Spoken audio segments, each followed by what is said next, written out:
नमस्कार दोस्तों, कैसे हैं आप लोग। मेरा नाम विवेक कुमार है और आप देख रहे हैं ताज़ा न्यूज़ भोजपुरी।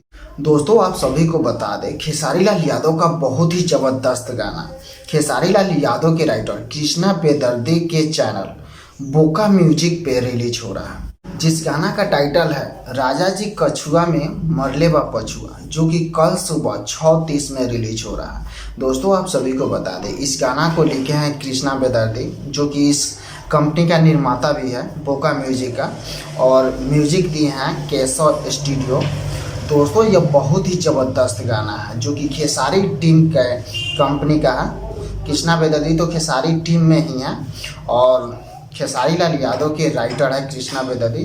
दोस्तों, अगर आप लोग खेसारी लाल यादव के गाना सुनना पसंद करते हैं तो इस गाना को जरूर सुनिए, जो कि बोका म्यूजिक पे कल सुबह 6:30 में रिलीज हो रहा है। दोस्तों, अगर आप लोगों को यह वीडियो अच्छा लगा हो तो लाइक कीजिए और चैनल पर नया हो तो सब्सक्राइब कीजिए, क्योंकि फिल्म इंडस्ट्री से सभी न्यूज़ सबसे पहले आपको इस चैनल पर देखने के लिए